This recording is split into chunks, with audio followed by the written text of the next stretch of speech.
Barbara Jane Reyes, Lorna Dee Cervantes, Oscar, when Emplumada was published, it was a passionate lyric poet, and I remember when Lorna read at Cody's, whenever that was, however long ago, I was tuned in for that. There's also, that was followed by From the Cables of Genocide, poems of love and hunger. And, but I remember when she read at Cody's, I was looking for that lyric voice, and instead there was a kick-ass political poet. She was reading from Drive, which actually has 5 different books and many different kinds of poems. But now we've got Ciento, a completely different thing. This is 100-word love poems. And as is pointed out at the back, Ciento, spelled this way, means 100, but it also could mean I feel, if you were to spell it differently. And these poems are each 100 words. Some of them are funny. There's like 100 words to my ass, 100 words to Google. But they're like an extract of feeling. And there's just the pure spin of these words and the kind of a form that you discover behind, because you've got 100 words. So there's a brand new book, Lorna Dee Cervantes. Let's give her a round.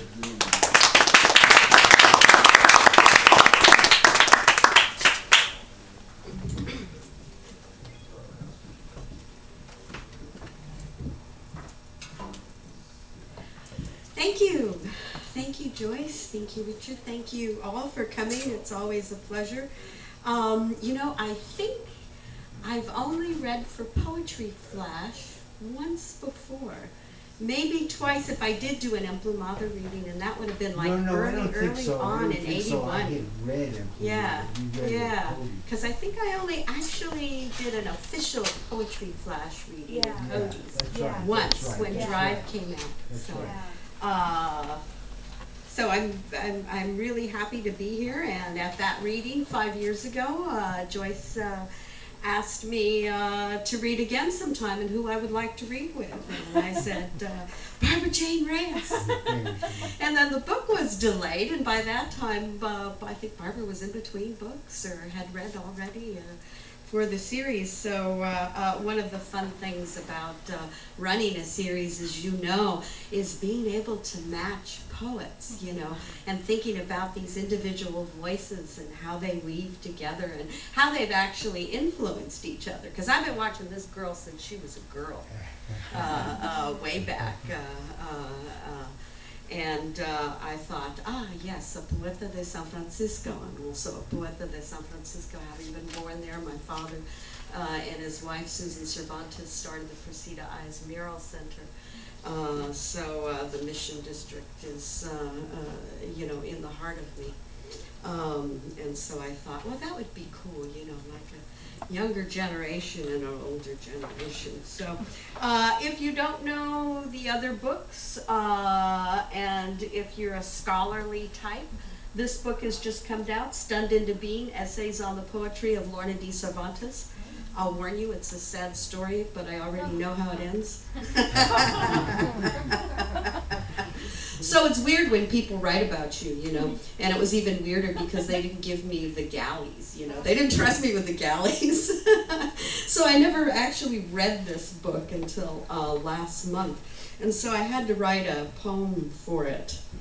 And this is called The Latin Girl Speaks of Rivers. And I have a few copies of these here.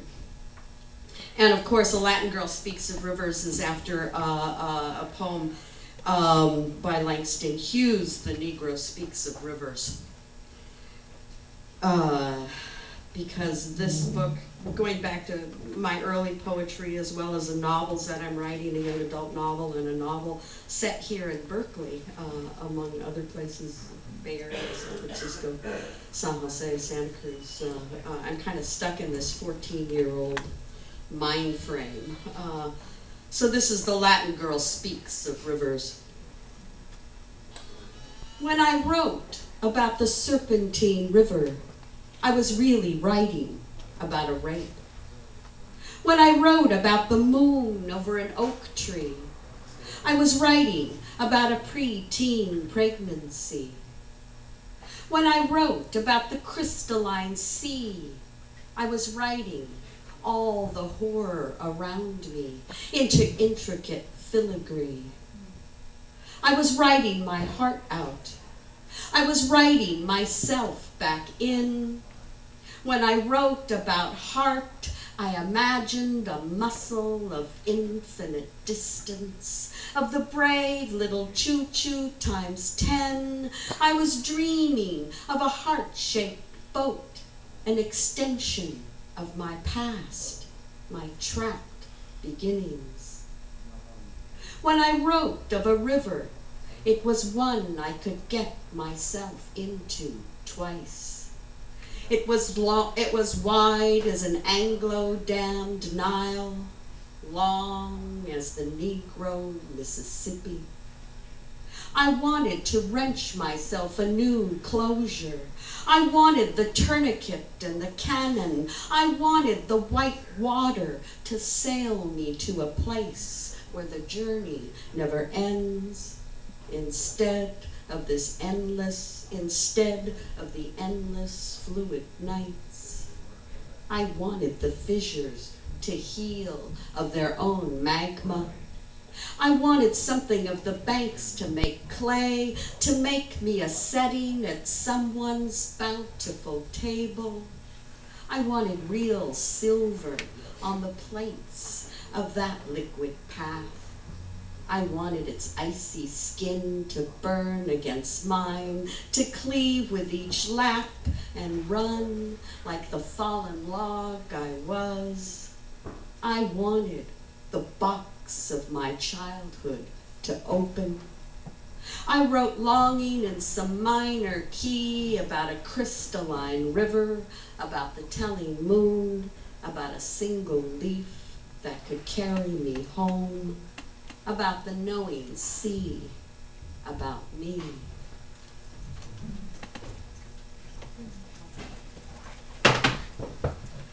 And I have a brand new book coming out, also from Wings Press in San Antonio, one of the oldest literary presses around. And I'm happy to have my last 3, now 4 books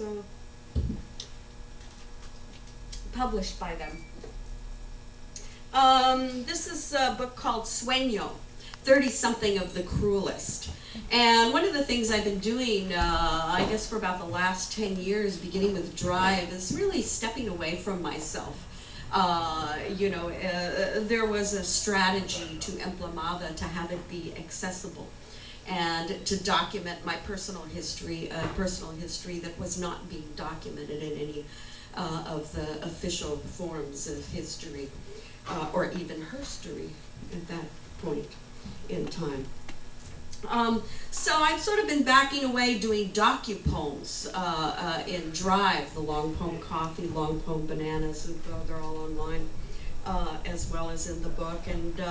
And certainly Ciento, which I'll be reading from 100 word love poems, all mostly poems written when I was not in love, and not to anybody or about anything. Instead, I would go to this website every Thursday and get a word, and I wouldn't know what the word was, and all I knew is I had to write 100 words on that word, and then I figured just to make it harder on myself, it had to be a love poem, whatever word it was. And so, and then now this book, Ciento, 30-something of the Cruelest. April is the cruelest month. And in April, coming up, NaPoWriMo, National Poetry Writing Month. You can join online and you can write a poem every day for the month of April, knowing it does not have to be a good poem. It just has to be a poem. So once again, I would do this exercise with my students where we would put a word in a hat or a phrase in a hat, pull it out, and write a poem. So I had these little pieces of paper scattered around my office that I would pull from every day in the month of April. And then I would go to this site, oneword.com. You could go to oneword.com. It's got a cute little rainbow 3-minute, timer there, and it gives you a word every day, oneword.com. So that's what this book is, 30-something of the cruelest. Here's one. How to get a car wash. Take a $5 bill, fold it, throw it away. Take a penny, scold it, make it pay, and then spend it. Take a chance, hold it to your heart, blow on it, send it to a friend. Take a moment, extol it, breathe fire into its face.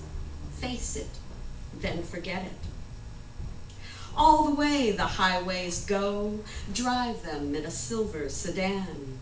Ride past the grandmother with the palsy gait, the old man shuffler by the wooden crate, the child holding a blue balloon waiting by the grate. Forget them. Remember passion. Remember where you put your keys. Recall registers ringing on Christmas Eve. Record voices and shrill sounds still ringing in the leaden ear.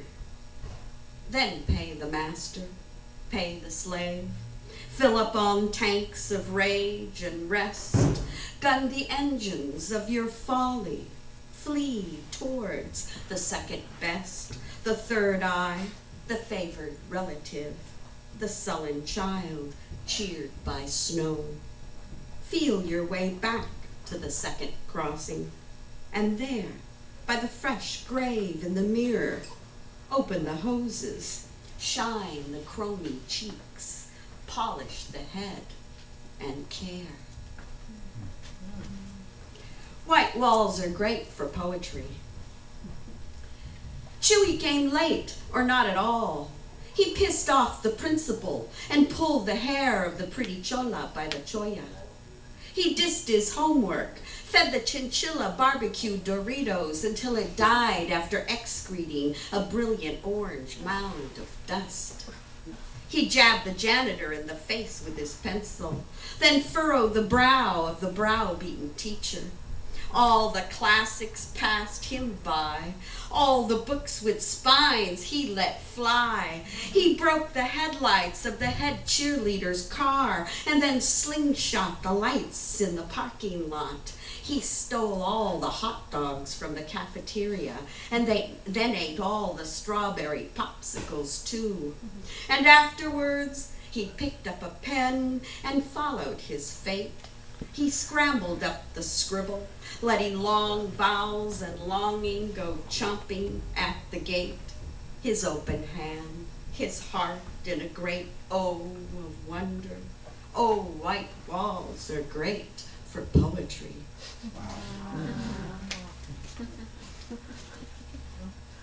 Friendly fire. He was the friendliest fire you'll ever meet. The burning brow, hawk-like, eagle-eyed and splendid, black wings opening when he looked at you, you stunning in the view. He had a vein constricted at the temple, a single throb pulse of rage before he hit you. The most beautiful man you'll ever meet, full of I love yous and honey, the stick and sweet spoil of summer sweating off that brow.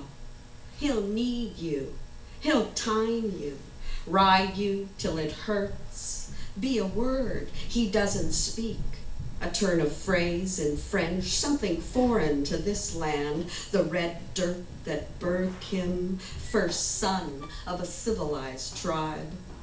He was the most too good to be true you'd ever seen, and then you vanished, under a lump on your head the size of an apricot, plum-colored, plush. Just you, First Nation penalty. He was the friendliest fire you had ever smoked. He was the quickest burn in an underground forest of men. He was the timber, a tender fire, and going down in flames. And this is for my hero, my long-term hero, long-time hero to that 14-year-old girl, 15-year-old girl who first heard her singing on Chris Strachowic's show, KPFA radio, back in the days when you can hear an Indian raga, and then you can hear some blues, and then you can hear some Grateful Dead, and then you can hear a Mozart sonata, and then you can hear Memphis Minnie all night long. This is a poem from Memphis Minnie, Sweet Sugar on Brown Dresses. Memphis Minnie stole the show, twanging and wailing on her electric guitar, making the train sing through the blood of the dancers, their sewing machines stitching brown uniforms into souls through their steps, the dance taking the hand of sorrow for a spin. She would plan the great escape, sojourner searching for her truth, all gussied up and settling for a six-string happiness. Next train to Clarksville. It's a long walk home. I've been there. That taxi ride cross town with the Pakistani driver who was born there. Sure, he said, the newspaper just ran a big spread on her. Her stance, her grinning gold, the accents of her indigenous brows, even near death, a face and the paralyzed hands folded on the porch in Memphis. Another photograph, another kind of home, far from the stockyards, the killing pens, the sundown laws. It was not that my man done left me, that pleading through the night. It was that I hate to see that evening sun go down, when the law had the right to arrest you, you, an unaccompanied negress, rape you, beat you, sterilize you, and abort your child when the sun go down.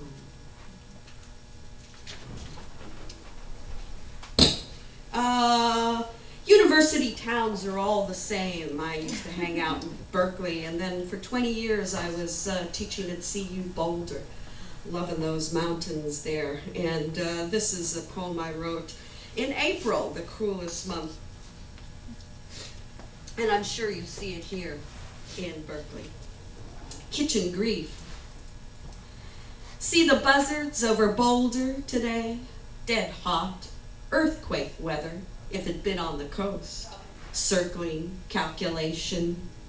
What station the next body lay?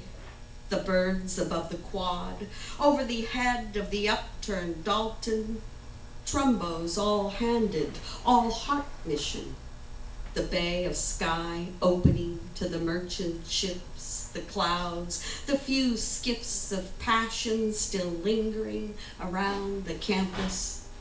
Jesse dead, but not yet buried, laid out today, his boyish laugh laid to rest. Un sueño in a glass of remembrance. The promise of spring heavy as the odor of a hungover senior. All the misconceptions loaded in a carafe of courage. These bold plans, now a kitchen of grief. The feasting yet to come. And a single contract is signed with a pledge of loyalty and a drink to that as the buzzards of Boulder move up for a closer inspection in this season of suicide and failing grades. A full-blown something laid to nest beside the roadside, a ring of caps, a circle of camps.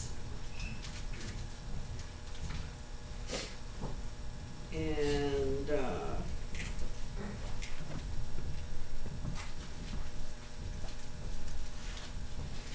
Oh, maybe a couple more from this. It's so fun to read. This is a brand new book, so it's like, yeah, why not? Burial.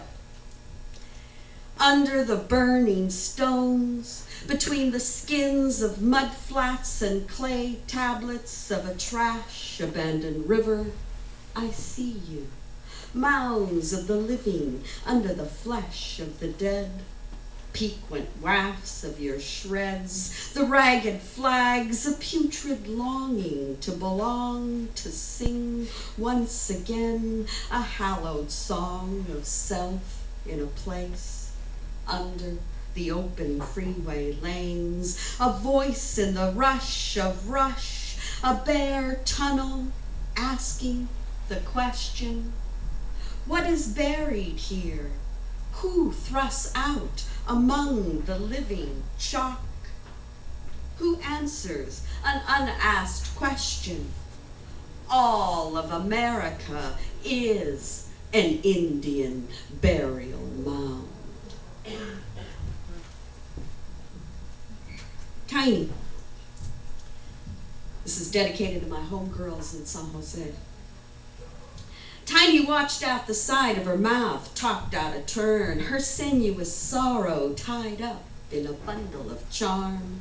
Her tattooed arms, a guest register in ink, the ball-penned manner, the eloquent script, the medieval illuminations pinned in pink. She never left off or ever let it go. The Vario bulldog, a so-and-so. She taped her bangs into letters, formed us troops. She's still there, 15 years of pleasure, ripped R.I.P. And, okay. That was Sueño, Dream, 30-something of the cruelest. And now, ciento, which also not just means 100, but is the word for like 101, 102, 100 and you. You know, it implies that there's something else that should be there. Ciento, besides I feel, 100, 100 word love poem. So, what's your favorite number from 1 to 100? Shout it out. 24. 24, 24. Beware, this is like tarot cards. Who wanted 24? 24. 100 words to be pixelated by you. When I first got this word pixelated, I didn't know what it meant. I figured it was like the little dots, you know, in your television, digital, right? You know, but instead it's a word that means when you drink too much wine, you know, you get pixelated. You know, like with the pink elephants and the cartoons and the little bubbles and the guys all like that, you know, that's pixelated. I want to be pixelated, Twitter-pated by you. I want to be rounded up and eaten, drunk on the express hunger of your mess. Buy me 100 ways into your heart. Sell me 100 tickets to your whole lotto love. I want to stay for the whole show, chew up the scenery, dance on the dinner plates. I see pixies in your eyes, your sensuous lips. I want to wade too far into the current, certified and surrendered. I want to watch as my body drifts too far out in the throes to live in you, close to the heart. Another one. 7, 7, 7. Radiant. 100 words to radiant.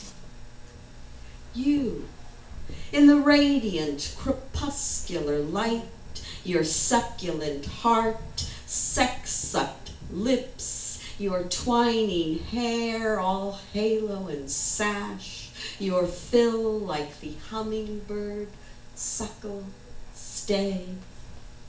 I am radiant to imagine you, half animal, half staff of ember, your lightning rays of mirth, unimaginable in the dark, in other than holding. you, in a spirit land, whisked away to grace my hand, the giving night, the airy dawn, the awakening from withdrawal. As the valley hunkers, mist hangs around her love. River, I flow with you, fog struck and caught in your aperture, your appetite for me, your blessing kiss eyes, wind-struck, radiant. Another one. 89. 51. Restraint. As I said, these poems are not for anyone at all, except for a couple, which are elegies during,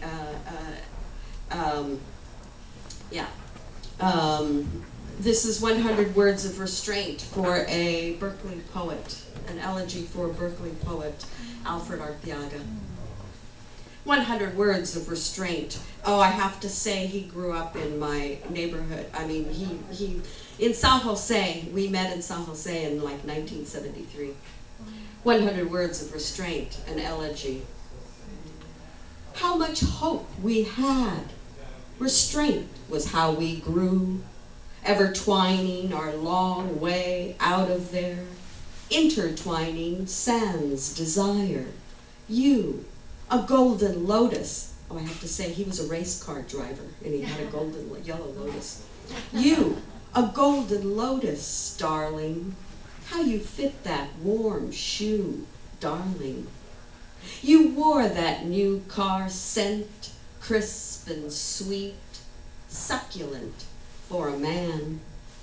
Did I covet you like the rest? I shouldered my restraint. Strapped into you, how could I escape that ejection seat? This far from you, without restraint, I'll say it, how I loved you, how death did us part. You were my heart, de veras, carnal, corazón, and at last, we gave us our past. Another one? 89. 89. You know, when I graduated from high school, I vowed never to think in numbers. So, you know, these are not connected to numbers or anything, and people started asking me, well, did you count the numbers, you know, did you count the words as you were doing it? And no, I think the first couple of them, and then what I did is I just did like 5 words per line, and then it all got to be the same size, and sometimes it would insist on a form, and sometimes not, but anyways, I didn't have to think about the numbers, and I don't know the numbers of the poems, but I insisted that the publisher put the numbers in these little chumash thing, glyph for sun that's in the caves. I'm Chumash from Santa Barbara, partly my grandmother's side. 100 Words for a Star. Who wanted this one? Me. Oh, you did. 100 Words for a Star. It was in the stars, a falling star foretold you. Venus was an incoming plane, colliding with Mars, and Jupiter, a single hot eye in the moonless sky. I wished for you, but never got on board. Last ticket to paradise, a missed opportunity. You, smile, a constellation I use to find me. Who will find me? Navigation by heart, your dusty trail, a rumor in the mill of heaven. I follow your orbit, circling you in a cosmic dance, hundreds of light years until tomorrow, until your ghostly touch, hundreds of broken hearts before Venus comes in for a landing. Wow. Like I said, these are like tarot cards. Anyone else dare? 99. 99? Who's that? John Oliver? Oh no, you? 99? 99. Let's second to last. Yeah, I guess I got about to 60 of these and thought I started reading them back. I was posting them anonymously. I wasn't thinking anybody was going to read them. Hence the 100 words to my ass, right? You know, but after a while I realized, oh, I'll do a book of these. I'll stop at 100, and these are all exactly every week. There's no, they're chronological, so it's 100 weeks. What is it? A year and 3 quarters or whatever. Like I said, I don't think in numbers. 99, 100 words to your shelter.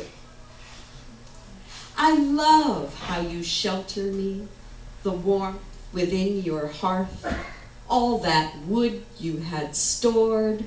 I love all that wilderness in the heart of you, all that uncut lumber just waiting for my touch. I love the human path of you, all that tramping to get there here, where a river runs through it.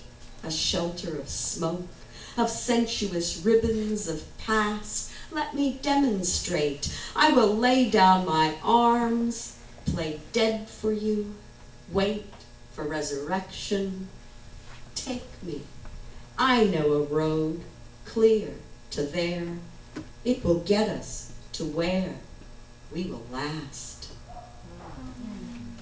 And I'd like to end with a brand new poem, as well as invite you, if you venture and have enough gas to get across the bay. I'm doing an iPad reading. Oh, this is cool. It like, it's magnetic, so it like sticks to the... Wow. How cool is that? Anyway, if you have enough gas and gumption and only make it across the bay once a month, I encourage you all to come the first Wednesday of every month. I'm hosting a brand new series at a brand new used bookstore, Alley Cat Books on 24th Street, 3036 24th Street, across from Modern Times Books, the first place I ever did a reading, Modern Times Books, when Plumata came out. My first San Francisco reading was there. So we just had a reading with myself and Jim Powell over there in the back. You ever want to bring me back? Me and Jim Powell make a good team. Yeah. So April 4th, first Wednesday of the month, for free, Sheri Moraga and Sandra Cisneros and myself. The three, I mean, not Sandra Cisneros, what am I saying? Sandra, I just saw Sandra the other day in Texas. Sharon Dubiago, Sharon Dubiago, Sheri Moraga, and myself for free, Alley Cat Books, 3036 24th Street, 6 to 8 p.m. You could go dancing afterwards, go catch some jazz, Yoshis, whatever you want to do. Get a good burrito on the mission. What's up? They're open. They're what?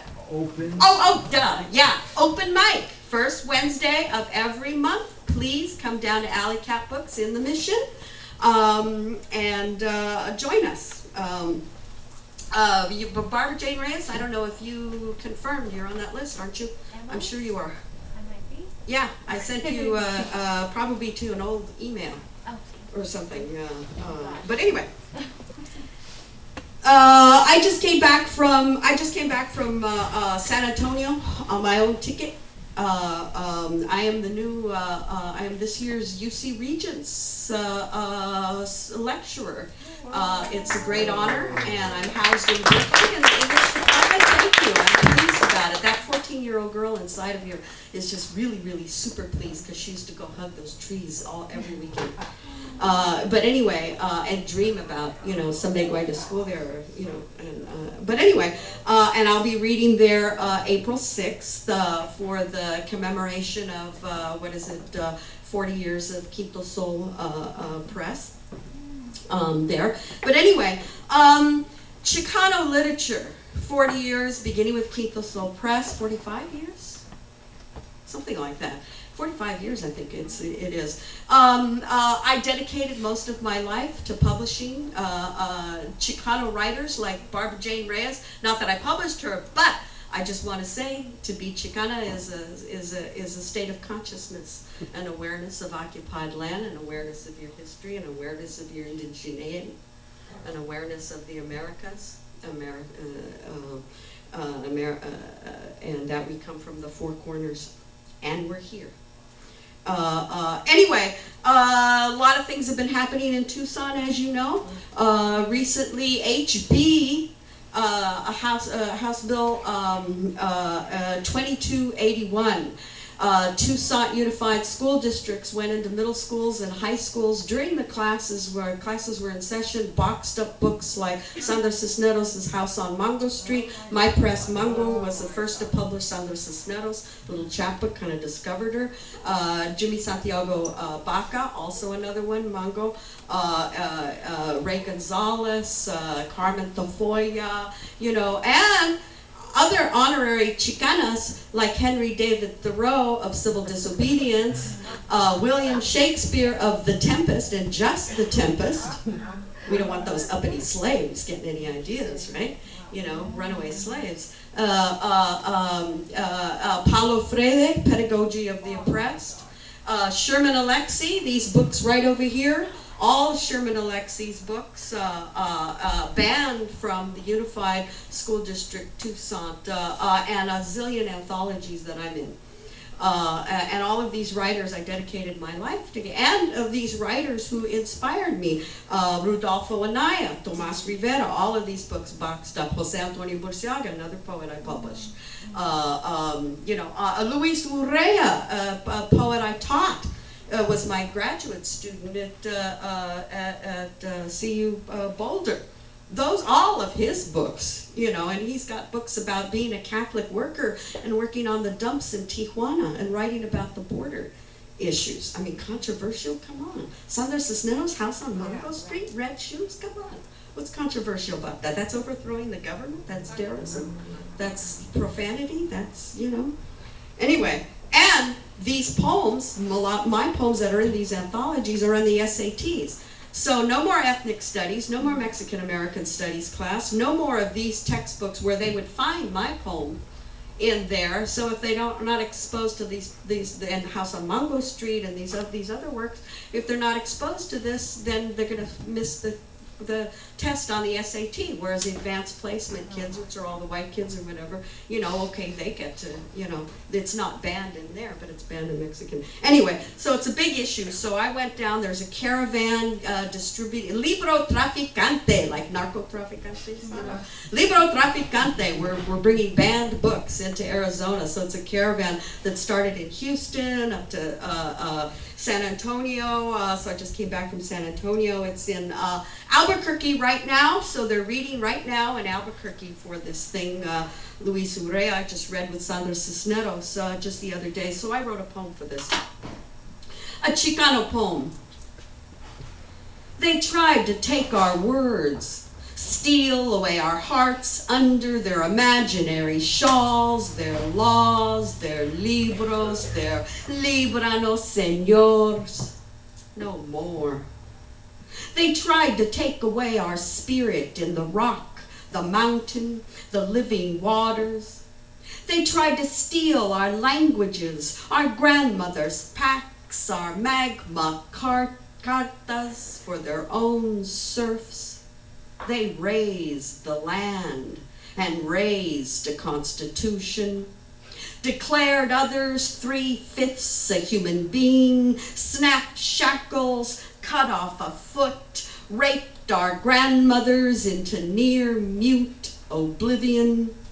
They burned the sacred codices, and the molten goddesses rose anew in their flames. They tried to silence a nation, tried to send the people back to the four corners of the world. They drew a line in the sand and dared us to cross it, tried to peel off our skins, chipetotecs screaming through our indigenous consciousness. They tried to brand America into our unread flesh, the skull and crossbones flying at half-mast. They tried to put their eggs in our baskets, tried to weave the native out of us with their drink and drugs, tried to switch their mammy-raised offspring, beaded and unshaven as the colorless pea under our mattresses in a cultural bait and switch, hook and bait. They tried to take our words, give us the Spanish translation for pain, serve us the host of fallow fields on a china plate, stripped us of the germ and seed, fed us in a steady diet of disease and famine. Where is the word for tomorrow to the dead? When is our kingdom come? They claim our reclamations, our reparations, a thing of our imaginations. I discover this truth to be self-evident. In the beginning, we were here. I declare us here today and speaking. Thank you.